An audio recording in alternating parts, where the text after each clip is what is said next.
Ngine tena tumekutana hapa mtazamaji wa Gift Online TV tukiweza kutazama mengi yaliyotufikia kwa siku hii ya leo. Kipindi hewani ni chai na maisha ya kila siku, lakini nikwambia kwamba tuzidi kupambana ili tuhakikishe tunatoboa katika maisha haya. Tusibaki kuwa katika level ya aina moja. Kila wakati tuzidi kupambana na mambo yaweze kwenda vizuri. Yaani leo kifanya hichi, kesho kafanya kile, mambo yanakuwa vizuri kabisa. Kwa hiyo kwa siku ya leo tutaweza kujadili magazeti ambayo yametufikia hapa ndani kwa siku hii ya leo, kile ambacho kilichomo ndani kwenye magazeti haya kwa siku hii ya leo. Na miongoni mwa magazeti ambayo nipo nayo kwa siku hii ya leo, nipo na gazeti la Nipashe Mwanga wa Jamii, lakini pia nipo na gazeti la Mwananchi Tanzania, bila kusahau gazeti mahususi kabisa kwa habari za kimichezo, gazeti la Mwanasport, kata kiu ya michezo na burudani. Kwa hivyo moja kwa moja tutaweza kujadili vyema hapa moja kwa moja, lakini tunajua kuna ugonjwa ambao umeingia nchini. Tutaweza kukusogezea taarifa hiyo juu ya ugonjwa huo. Kwa hiyo nataka kufahamu ni ugonjwa upi? Salia nasi mwanzo hadi mwisho tuweze kujadili swala zima hili kwa siku hii ya leo. Moja kwa moja nimeshakamata gazeti la Nipashe Mwanga wa Jamii hapa. Habari kubwa inasema majeraha Chadema, Lissu mkakati wetu huu hapa. Agusia matamanio yake kuwafuta madisi msajili wa vyama. Habari hii kiundani zaidi unaipata ukurasa wa 4 katika gazeti la Nipashe Mwanga wa Jamii. Habari picha hapa kimuonyesha mwenyekiti wa Chadema Tundu Lissu akizungumza na waandishi wa habari. Kwa hivyo moja kwa moja, lakini habari nyingine hapa inasema mazishi ya Sarungi, Rais Samia ndiye alimtibu mwanangu, Warioba akumbuka msimamo. Habari hii kiundani zaidi unipata ukurasa wa 3 katika gazeti hili la Nipashe Mwanga wa Jamii. Moja kwa moja habari nyingine inasema dola ikizidi kupanda, wachumi wadokeza kiashiria misaada kupungua, wataka BOT ijipange upya. Habari hii kiundani zaidi unipata ukurasa wa 3 katika gazeti hili la Nipashe Mwanga wa Jamii. Habari nyingine inasema shahidi aisimulia mahakama mlinzi alivyomuua bosi wake kwa risasi. Shahidi aisimulia mahakama mlinzi alivyomuua bosi wake kwa risasi. Habari hii kiundani zaidi utaipata ukurasa wa 8 katika gazeti hili la Nipashe Mwanga wa Jamii. Moja kwa moja habari nyingine inasema NHIF yafungia vituo 11, kadi 13 za naswa kwa udanganyifu. Habari hii kiundani zaidi unapata ukurasa wa 2 katika gazeti hili la Nipashe Mwanga wa Jamii. Moja kwa moja habari nyingine hapa inasema serikali yatetea uamuzi wa kununua umeme nje ya nchi. Serikali yatetea uamuzi wa kununua umeme nje ya nchi. Habari hii kiundani zaidi unapata ukurasa wa 2 katika gazeti hili la Nipashe Mwanga wa Jamii. Moja kwa moja habari nyingine inasema kikao mawaziri watatu walinzi wasio na ajira chapanguliwa. Kikao mawaziri watatu walimu wasio na ajira chapanguliwa. Habari hii kiundani zaidi unapata ukurasa wa 5 katika gazeti hili la Nipashe Mwanga wa Jamii. Tumalizia taarifa hii inasema wawili wathibitika kuugua mpox nchini. Wawili wathibitika kuugua mpox nchini. Habari hii tutaweza kukujuza hapa takavomaliza magazeti haya, tutaweza kufahamu kiundani zaidi. Kwa hiyo ipo hivyo moja kwa moja, lakini habari nyingine hapa inasema dabi Yanga Simba njia panda. Habari hii kiundani zaidi unapata ukurasa wa 24 katika gazeti hili la Nipashe Mwanga wa Jamii. Moja kwa moja ni kamata gazeti la Mwananchi Tanzania. Gazeti la Mwananchi Tanzania hapa habari kubwa inasema watoto wa Sarungi wamzika kinamna, ni Maria na ndugu zake waliopo nje ya nchi. Yeye asema sababu za kiusalama zimemkwamisha Lissu. Jaji Warioba Zito amuelezea kiundani Profesa Sarungi, alama zake Moi, klabu ya Simba za kumbukwa, wadau washauri. Habari hii kiundani zaidi unaipata ukurasa wa 4 katika gazeti la Mwananchi Tanzania. Moja kwa moja habari nyingine inasema Askofu Mono amrithi Sendoro KKKT. Dayosisi ya Mwanga, ni Mwanga kule, Dayosisi ya Mwanga imepata kiongozi mpya baada ya miezi 6 kutokuwepo kwa askofu kufuatia kifo cha aliyekuwa kiongozi wake Dr. Chediel Sendoro. Habari hii kiundani zaidi unaipata ukurasa wa 5 katika gazeti hili la Mwananchi Tanzania. Moja kwa moja habari nyingine inasema siri nyuma ya ununuzi umeme kutoka Ethiopia.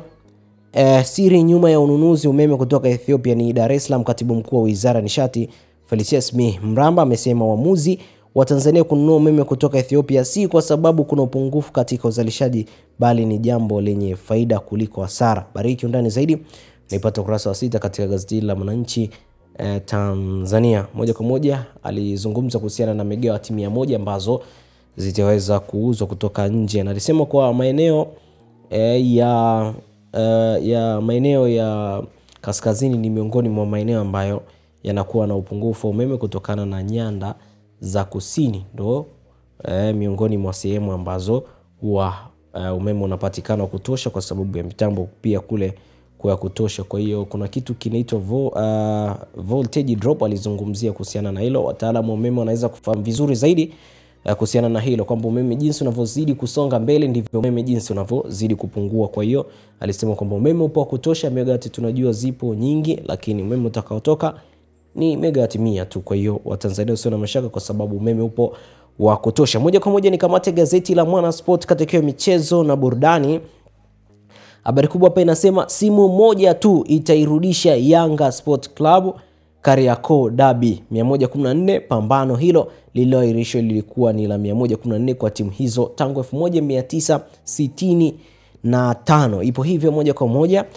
Kwa hiyo habari nyingine inasema pia Derby yaliza wengi kwa hasara waliopata, Yanga wajipanga kwenda CAS. Hatari kweli kweli. Huku ikisema Derby ya 13, hii ni mechi ya 13 kwa Simba na Yanga kukimbiana uwanjani katika Derby ya ligi ya bara tangu 1965. Kwa ligi kuu soka Tanzania bara tangu 1965 ni Derby ya kukimbiana hii ya 13. Ipo hivyo moja kwa moja. Habari nyingine inasema Simba vs TMA shirikisho. Simba atakipiga na TMA majira ya saa 10 jioni katika dimba la KMC Complex. Kwa hiyo leo ni leo. Habari hii undani zaidi utapata ukurasa wa 2. Ukurasa wa 2 katika gazeti la Mwana Sport katika michezo na burudani. Ukurasa wa 2 tutaweza kupata ndani taarifa hii. Derby imeshazimwa, hivyo tusubirie tarehe nyingine ambayo itakayoweza kupangwa tuweze kufahamu moja kwa moja. Kwa sasa hivi shirikisho ndo inaendelea. Lakini pia kwa siku ya leo Jumanne, shirikisho leo Jumanne pia Kagera atakipiga na Namungo majira saa 12 jioni. Kaitaba Kagera, ili ni ile kombe la CRDB. Kwa hiyo tutaweza kufahamu mengi pia kuhusiana na hilo. Kwa hiyo tutaangalia kipi ambacho wataweza kuzungumza kuhusiana na kurejea kwa ligi hiyo, kwa dabi hiyo kurudiwa, si niseme kurudiwa au kuchezwa, kurudiwa kupangwa kwa tarehe. Kwa hiyo ipo hivyo moja kwa moja. Champions League kwa siku ya leo, Barcelona atakipiga na Benfica majira saa 2:45 usiku. Leverkusen atakipiga na Bayern Munich saa 5 kamili usiku. Liverpool atakipiga na PSG majira saa 5 kamili usiku. Kwa hiyo ipo hivyo leo pamoto. Wale wazee kunaniliwa wanafahamu hilo. Kwa hiyo ipo hivyo moja kwa moja. Nimetia nukta hapo kwenye gazeti la Mwana Sport katika michezo na burudani. Moja kwa moja mtazamaji wa Gift Online TV, usisahau kusubscribe, kulike, kushare na kucomment kile ambacho unakitizama hapa. Kwa hiyo unavoshare pia wengine wanaweza kupata, lakini ukisubscribe unakuwa ni wa kwanza kupata taarifa zetu tupindi pale zinapojitokeza, na kwa unapata taarifa na mambo yanaenda vizuri kabisa. Kwa hiyo hivyo moja kwa moja. Sawa, tuweze kutizama taarifa hile ambayo nilikuwa nakwambia pale mwanzo, ambapo ni wawili wathibitika kuugua mpox nchini, na taarifa hii inapatikana katika gazeti la Nipashe katika ukurasa wa 5. Moja kwa moja tuweze kutizama ukurasa wa 5 hapa, kile ambacho waliweza kukiandika. Moja kwa moja habari hii inasema wawili wathibitika kuwa na ugonjwa wa mpox. Ni Wizara ya Afya imethibitisha kuwapo ugonjwa wa mpox nchini, na kwamba hadi sasa kuna wagonjwa wawili, mmoja wao akiwa ni dereva wa magari ya mizigo aliyetoka nchi jirani kwenda Dar es Salaam. Na kwa mujibu wa taarifa kwa umma iliyotolewa jana na Waziri wa Afya Mheshimiwa Jenista Mhagama, kuwa kupitia mifumo ya ukusanyaji taarifa na ufuatiliaji wa magonjwa Machi 7 mwaka huu walipokea taarifa za kuwapo wahisiwa wenye dalili za vipele usoni mikononi, miguuni na sehemu nyingine za mwili. Na waziri huyo alisema dalili hizo ziliambatana na homa, maumivu ya kichwa, vidonda kooni na maumivu ya viungo vya mwili ikiwemo misuli na mgongo. Na nanukuu alichozungumza, nanukuu, baada ya kupokea taarifa za wahisiwa, sampuli zilichukuliwa na kupelekwa maabara ya taifa kwa uchunguzi. Machi 9 mwaka huu uchunguzi wa kimaabara umethibitisha na maambukizi ya ugonjwa mpox. Mwisho kunukuu, alizungumza Waziri Mheshimiwa Jenista Mhagama. Waziri huyo alisema Wizara ya Afya kushirikiana na Ofisi ya Rais, TAMISEMI na vituo vyote vya kutolea huduma za afya inaendelea na ufuatiliaji, uchunguzi na utambuzi kubaini kama kuna wahisiwa wengine ili waweze kupatiwa huduma stahiki. Na Waziri Jenista alisema chanzo cha ugonjwa huo ni wanyama jamii ya nyani ambao binadamu huweza kupata kutokana na shughuli zinazoweza kusababisha kugusana na wanyama majimaji au nyama za wanyama wenye maambukizi, na maambukizi hayo yanaweza kupatiwa huduma stahiki.